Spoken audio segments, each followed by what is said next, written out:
Welcome to Unstoppable, where dreams turn into plans and plans turn into powerful action. Hosted by Paula Swain, financial planner, business owner, grandma, and queen of reinvention. This show is for women ready to stop surviving and start thriving. We'll laugh, we'll learn, and we'll tackle the messy, beautiful, in-between parts of life that no one really talks about, but we all live through. This is Unstoppable. Hi, and welcome to Unstoppable. I'm Paula Swain, your host and financial planner for the Financial Center for Women. So, oh my God, like I keep saying this every week, but here I go. I got another friend of mine with me, and we're going to talk about why some women, even myself at some point, feel like shit and what we can do about that. So, this is my same name as me, Paula. Paula squared. Super excited. When we first met each other, we're like twins. Yes. Like automatic BFFs. Really. Yes. That's how it goes. Yes. It was so much fun. Who, by the way, is a chiropractor. Yeah. I mean, man, this was so great. And you sent me this list of things. And I don't remember what they are. And I don't remember what they are either. But That's of okay. course, you just teed it off so well about why so many women feel like shit. And can I swear? I don't know, but we will. Swear. Okay. We won't. Okay. Let's just not say the F word. Oh, dang it. Okay. I'm going to have to slow my roll then. It's amazing. I have talked to so many women that we get to this place, and the only thing I can describe it as is that we get spun on our heels. It's seemingly very sudden, but physiologically it happens very slowly. By about 35, our hormones start to change, but it's this like slow simmer. It's like the frog in the boiling water, super slow simmer. And then we get to this place where it's like, boom, what the hell's going on? I can't sleep. I'm yelling at everybody. I'm crying. I don't know what the heck is happening in my body. Where did this thing come from in the center? So it's all of these changes, and it's almost like we become, our body starts morphing into something new and something completely unrecognizable. And that alone, the mind games that plays on us and what it does for our confidence and our self-awareness and our self-worth, and it starts to shift and change the relationships around us. And it's really, it's horrible. It's terrible. And there's not enough. I'm so glad to have this conversation because there's never enough conversation around it. And fortunately, while it's still a very new thing to be able to sit and have these open conversations and put them out onto the internet, but women are still searching, and they still are being told, you're fine, everything's normal, your labs look great, and yet they're like, I feel like complete shit. I don't know what's happening to me. I still have a period. My doctor says, you're not in perimenopause because you're still having a period. That is one of the first myths of going into perimenopause, is having a regular menstrual cycle and not being told you're not in perimenopause because your labs show otherwise. Right.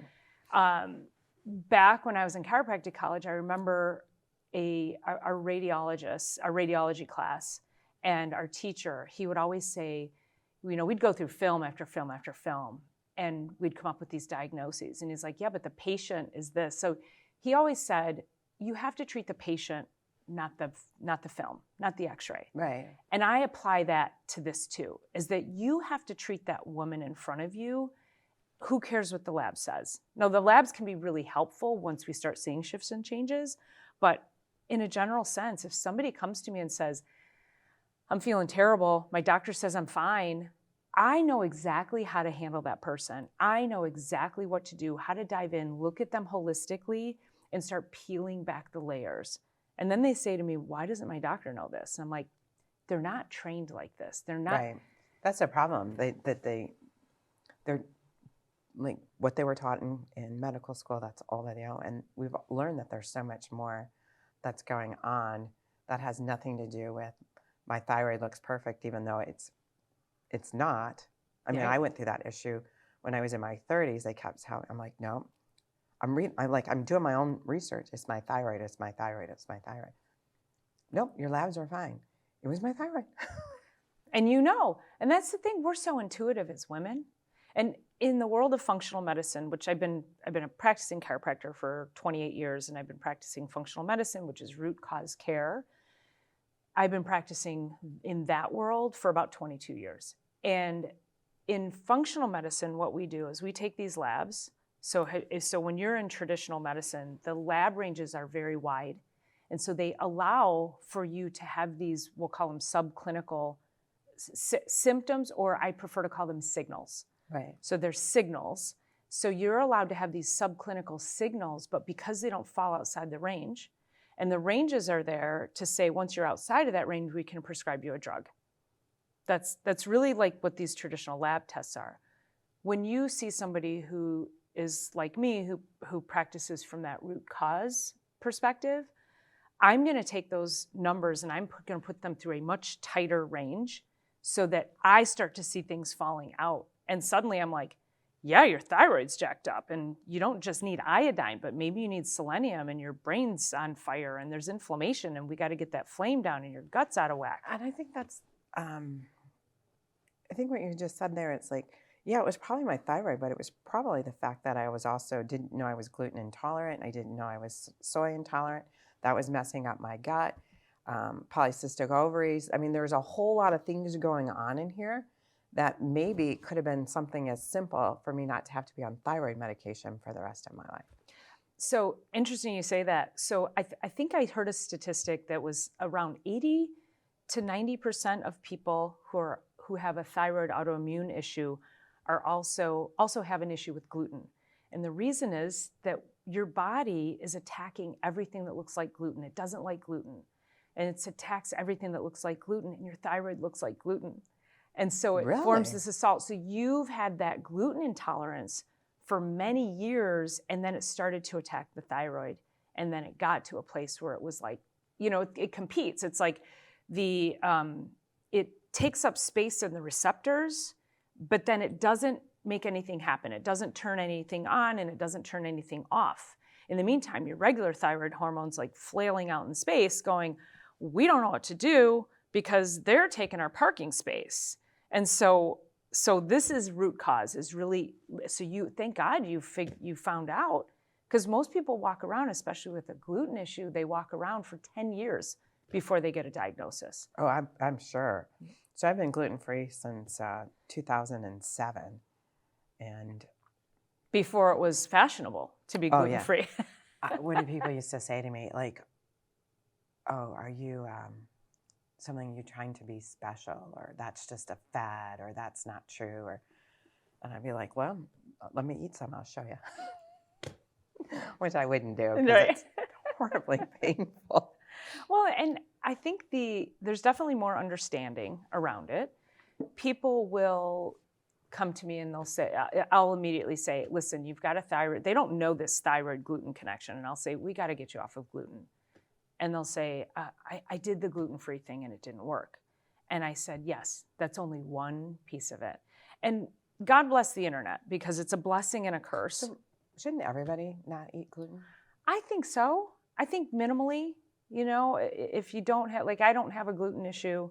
I don't think I do, but I do try to minimize it. I make my own sourdough. I freaking love my sourdough bread. So I'm making it by my own hands and I'm okay with that. But I'm not going to tell somebody who has celiac that sourdough's okay. I eat sourdough if you make it by your own hand and you let it sit in the refrigerator for at least, I think it's 24 hours, then I will eat it. Yeah, right. So it's that cold fermenting. Yes. So all that fermentation, so you've got all that good bacteria coming in. Yeah, but then I can eat it and it will not bother me. That's great. But I wouldn't go to a grocery store and pick up a loaf, even in the bakery, of sourdough bread. Cross-contamination. Well, I'm not worried about that as much. It's just I don't know how they actually made it.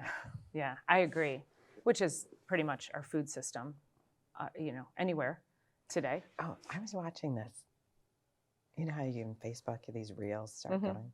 And there's this, I think it's Josh and Jace. Oh, yeah. I love those guys. Oh, my God. I'm following them all over. They're so fun. Now, here's the funny thing. Like, they'll do foods banned in the UK that are still here in America. And they did like Twinkies, and then they would throw out why it was banned. And then they did Pop-Tarts and all these things that are banned over in Europe that we still have here. But what I found the most interesting was when they put out why they were I've got to banned. find that one. Because it was like, oh, it has this dye and that dye, and it has this in it, and this causes you to forget memory loss. And I'm like, oh, wow. And I think that was like in one of the kids' cereals or something.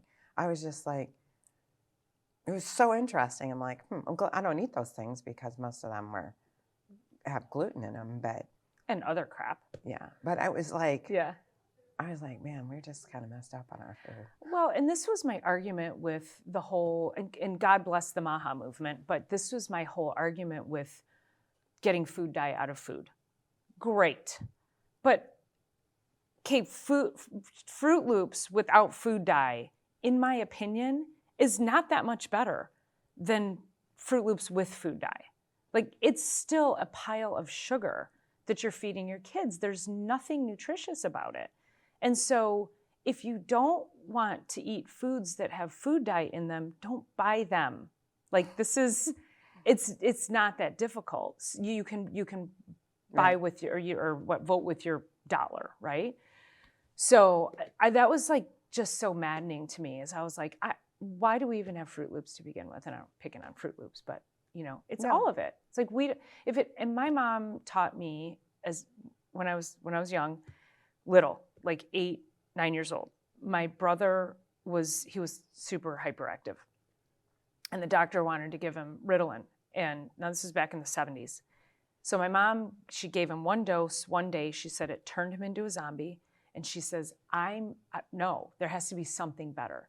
Now God bless her, because this is the 70s. We had no internet. We had the library. I don't know how she came across this information, but she found, it was called Dr. Finegold, the Finegold diet. And I think there's still a Finegold Foundation, but he talked about artificial sweeteners, flavors, colors, and then there was some other things there. But if you just take those top 3 things, and this is what she did. She never bought, we had no more sugar cereal. Like, here we are. Fruit Loops. We did not have Fruit Loops. I'm 8 years old and I'm eating grape nuts, I mean, it was the most painful cereal to eat, or shredded wheat without the sugar side, And look, you turned out normal. And I turned out just fine. But it was crazy, because she was like, no, we're not doing that. And then she also put my brother in hockey, and she's like, I'm not putting my family on, like, there's got to be a better way. And that's always my call to action is, listen, if my mom is a single mother on food stamps could turn her family's life around through food. Yeah, I was just going to bring that up, because when you think about all the healthy foods, they're the most expensive foods. Mm-hmm. And that's why I think people of lower means end up eating the non-healthy things, because that's what they can afford. Yeah, and I think we can do better in that world too. I think there's definitely a way to offer healthy. We don't need pop. We don't, if we can, that's one of the big drivers too, is Coca-Cola funds, I think it's Coca-Cola, one of those, maybe it's Campbell's, but whoever owns Coca-Cola, they fund a lot of our SNAP benefits. And so it's required, because they fund it, to be on those SNAP benefits. So if we had a better education around food choices and didn't have the big drivers for people who, like, as you say, to use your words, who don't have the means, we need better education around that. And we need that education to not be driven by huge corporations who are looking for profits. And we could probably make that statement across so many different things in our world. And, there are, as far as food access goes, I mean, just locally, there's so many food pantries that are... Yeah, but go look what's in there. Well, I know, but there's a lot of them that are offering more healthy options.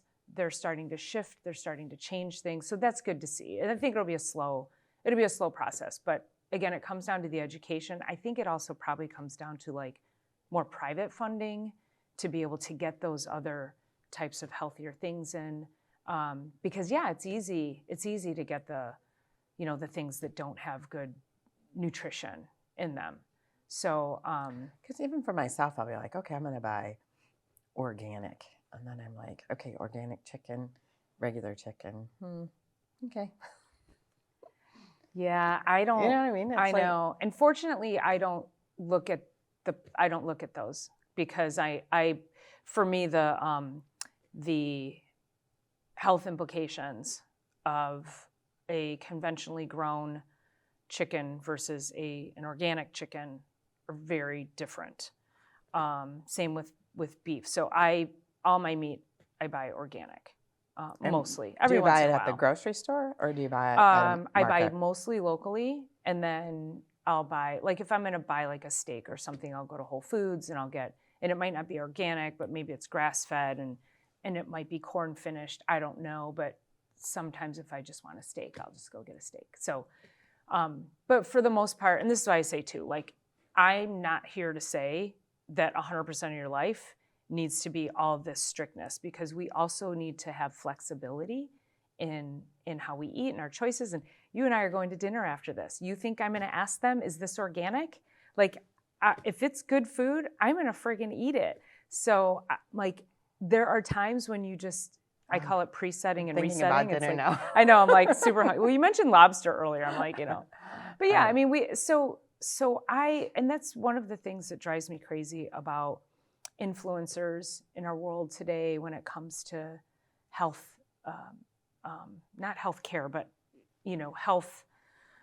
healthy lifestyle, is that so many of them it's so strict and it's super dogmatic, and you allow zero flexibility for anybody's life and lifestyle. And go on vacation and enjoy it. Do what you want, and I'll put some guardrails around that for people, and if you're gonna have cocktails, have them, but don't put all the sugar stuff in there, and try to eat at least a healthy breakfast, or I don't know, I like to live life too. Have one cocktail, not 5. And that too, right? So there's just there's a lot of confusion in the world of health and wellness and nutrition, and there is, like, somebody says, oh, this is the diet, this is the diet, this is the diet, then you should work out every day for 20 minutes. You should do weight training. You don't even have to do cardio. You could just do weight training, and then who knows? Like we were at book club, and we were all talking about, there's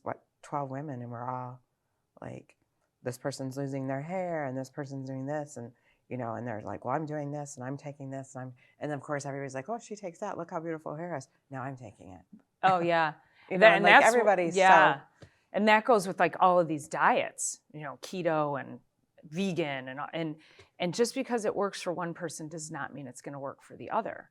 And I think we have that issue of comparisonitis. We're like, oh, I want that too, and the things I do in my office. So I'll give you an example. I'm working with a woman right now, and she's around 70. She's got some pretty good metabolic syndrome. She's got a few pounds to lose. She's got some cardiac issues. She's had long-standing digestive issues. She's got thyroid. She's got reflux. There's all these things that we're attempting to manage. In about 8 weeks, I think, since late October, and I've been working with her, put her on a healthy eating plan. We're doing some detoxification, got her on some good nutrients, and she lost 15 pounds since I want to say October 28th. So what is that? 12 weeks. So 15 pounds. That's over a pound a week. It's about a pound a week. But I do body comp testing. Well, 7.5 of it was water, and 7 of it was fat. I don't know whether they have pound weight. So, but the point is, like, you measure that, and all of that fluid that came out of her body for cardiovascular, like, think of that metabolically for her. So then she said to me just a few days ago, she saw her cardiologist, and she's got this heart thing, and he wants to put her on this particular medication. And I said, I'm not in any position to say no. And I said, but can I have a conversation with your doctor? I'd like to talk to him, because if we can keep moving you forward, like, how is this like urgent? You have to go on it, or is he like, let's try this let me lay out the plan and then let's see what he says. Now, if he's like, yeah, it's pretty serious and I need her on this medication, I'm going to be like, cool. But here's the progress we've been making. So, and maybe he'll say, you know what? Let's give it 3 months. Let's give it 6 months and I'll reevaluate. So that's. Did he? I don't know. This just happened. But the whole point is that the things that I do, they're slower, right? But from an outside lens, it's like, okay, she lost 15 pounds. It took 12 weeks. Well, somebody else is like, I want to do it faster, so I'm going to do a weight loss shot without any regard for their metabolic health. Now, I'm not necessarily saying that that's bad for the right person, but it's another one of those things. It's not for everybody. And you can't out-inject poor metabolic health. If you're not moving your body and eating properly and sleeping well, that doesn't save your metabolic state of health. Well, you can't take a shot to lose the weight because you got there. One could be your metabolic weight, but it also could be that I'm stressed out and I'm eating a whole bag of cookies. And you have to get through the whole part of why you got to that point. And I think that is the biggest downfall of how popular these drugs have become, because the people prescribing them aren't, and I'm not saying everybody, I know there are some people out there who are prescribing them, but saying for some people it works really well. And for some people it works really well, but they've got to follow that plan. And again, if it's a crisis, then okay, great. And I say this too about and I don't prescribe hormones, but I say this too about hormones, is that women come to me and they're like, should I go on hormones? And I'm like, well, you're not exercising, your diet is garbage, your gut health is completely off, you're not having daily bowel movements, and your sleep is complete shit. So what do we need to do? Let's make those things better. And within 3 months, reevaluate. And if we haven't been able to start to stimulate some hormonal shift, then maybe we send you off and you can go get those. But we're not done here. Right. We have to establish this pattern. We've got to get your lifestyle completely on tap. And I think we're in such a immediate gratification society that this drug model that surrounds me, I'm like, Yeah, I want to lose 10 pounds and I want it to happen in the morning. Right, exactly. Yeah. Which for a man, to fit into this for dress. a man, they just wake up and they're 10 pounds lighter. For real. It's so frustrating. Yeah. I want to talk about gut for a second. Yeah. About how do you really heal a leaky gut? And I know it has a lot to do with what you put in, but again, that's so confusing. It's so confusing. So that's a great question. Let's go back to what I was saying earlier about how people will say, I tried giving up gluten and it didn't help. And I've done so many videos on gut health, gut repair on my YouTube channel, so people can check out some of the things there. Shameless plug. But no, plug it. So, but when there's a process that goes with that. So we call it elimination diet. So we eliminate the top most inflammatory things. So it's gluten, dairy, corn, soy, alcohol. Those are the big ones. So we want to eliminate those. But if you just gave up gluten, a lot of times people who have a gluten intolerance also, it will cross proteins with dairy. So many people who have gluten issues also have dairy issues. I know, I think I got a dairy issue. Yeah. I don't want to, I'm not hearing it. La, la, la, la, I know. So they give up gluten and they're like, it didn't work. But what happens is we need the full elimination. But then if you have an overgrowth of gut bacteria, bad bacteria, you do what we call breaking the tight junctions. The stomach lining or the intestinal lining is this tiny, it's this mesh, and it's designed to only absorb micronutrients. So your vitamins, your minerals, protein, fat, carbohydrates. But what happens when we get into food allergies and sensitivities and chemicals that get in there, overgrowth of stuff, it starts to break those bonds. And now think of it as holes in the in the lining. Is that why they call it leaky gut? And that's why they call it leaky Okay. gut. So now let's say you eat a peanut butter and jelly sandwich, which you wouldn't if you had gluten intolerance, but just follow me. You can eat gluten-free bread. You could. Okay, so I we eat a love gluten. peanut butter. I do. do I like know. jelly. Oh my God, an old-fashioned peanut butter and jelly sandwich on Wonder Actually, Bread. I just had a gluten-free peanut butter and jelly sandwich. Okay, all right. I'm no ashamed. judgment. No judgment. I would do that on my sourdough bread. So we eat the peanut butter and jelly sandwich. It goes into our digestive system, and now instead of breaking down into all those fine particles and absorbing, now little tiny peanut butter and jelly sandwiches get absorbed, and now that goes into the bloodstream. And that's where our autoimmune issues come from. That's where inflammation comes from. Inflammation goes to the brain. That's where our brain fog, our like cuckoo crazy, I don't know if I'm going to cry 1 minute or scream the next. That's where all that comes from, because all that inflammatory process heads straight to the brain. So then the next step is we have to repair that lining. So you could remove gluten, but if you don't know how to repair the gut lining, you're missing a huge part of it. Now, if that gut lining is also in ill repair because you've got candida, you've got parasites, you've got mold, you've got any of the other things that could affect gut health, we now have to come in and kill those things. And you typically use high dose aromatic essential oils. We'll use garlic, we'll use berberine. There's a whole host of things that we can use to kill off the bad bacteria and microbes. And then we use other things like deglycerized licorice and aloe, and that goes in. Think of aloe. Think of aloe as like putting aloe on a sunburn. So we go in and we start to heal the lining. We start to repair the tight junctions, restore proper gut bacteria, then through proper probiotics.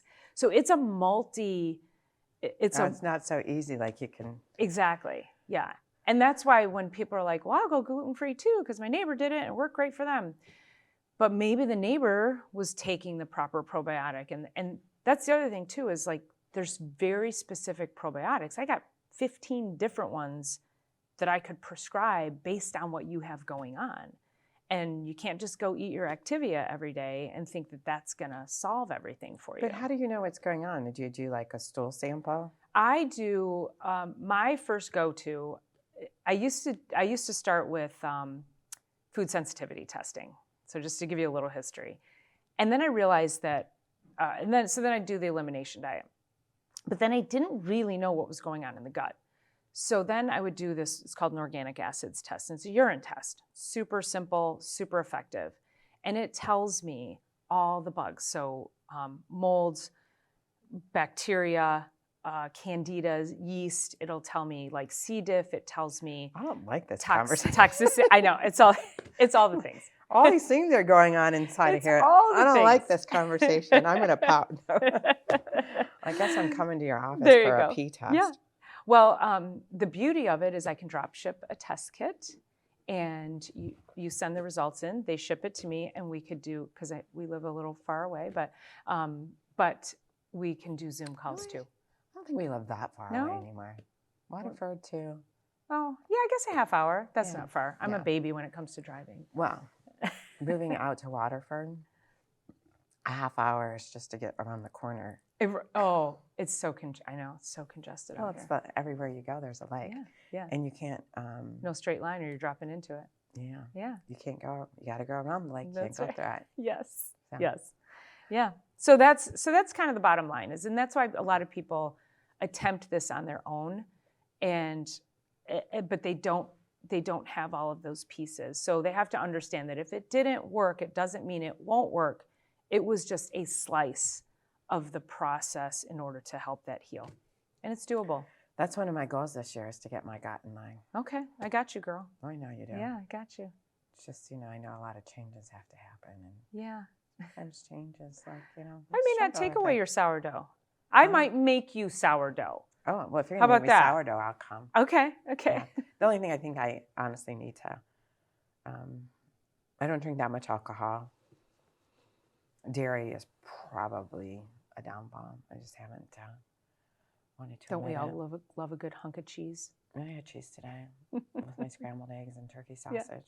Well, and if I can just urge people to pay attention, because I'm working with a lot of probably like I said, about 70-ish people, not 70, age 70. Yeah. Okay. So I'm working with people around that age group, and they're complex. Alzheimer's, Parkinson's, like a lot of these neurodevelopmental issues that then when I go into the Wayback Machine, you come into my office and I'm going into the Wayback Machine and, oh yeah, I've had menstrual issues since I was in my 20s. I've had digestive issues since I was in my 30s. Oh, I had PCOS. Oh, sorry, I don't mean to like, but I'm like, oh my God, I'm doomed. I know. I'm doomed. But that's critical to understand where you are today, that this was years in the making. And this whole Alzheimer's thing, we have so many people moving into these neurodevelopmental diseases, and it's not necessary.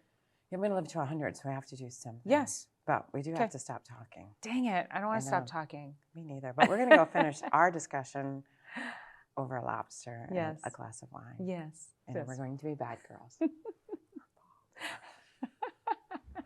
But it's been a pleasure. So tell everybody how to get a hold of you. Listen, I'm everywhere at Dr. Paula Ruffin. So drpaularuffin.com, Instagram, Facebook, LinkedIn. That's me everywhere you go. And watch her podcast. Yes, go to YouTube also. Yes, I do live streams every Sunday, Sunday Night Live. It's a big Q&A. There's always some great topic.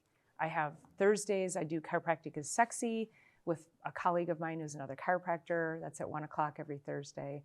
So there's a lot of great, we're just trying to just get the information of how to truly be healthy from a holistic perspective. It looks like I got a new doc. I'm going to have a new gut. And how long? 6 months maybe? Yeah, I don't know. It's a lifetime. Okay. It's an 80-20 rule. 80-20? Yeah. I'm a little frustrated right now. Okay. So this has been Unstoppable. Thank you again for educating me and everybody I else. appreciate you having me. It's too long I'm in a the little making. sad right now, but I'm going to have to give up dairy. I didn't say that either. Well, I think we do. Okay. Yeah, I had ice cream the other day. If you feel it's right. Yeah, it's right. Okay, stop talking, Paula. Then it's your fault. I didn't tell you. Stop talking, Paula. Sorry. Talking to you or me? I was talking to myself. I forgot your name was the same as my name. Okay, this has been Unstoppable, where we dream, grow, and thrive. Talk to you next week. Thank you. Thanks for watching Unstoppable. Do you have a question for Paula? Send it our way. To schedule a one-on-one consultation, give us a call. Unstoppable is brought to you by Paula Swain and the Financial Center for Women. Dream, grow, thrive.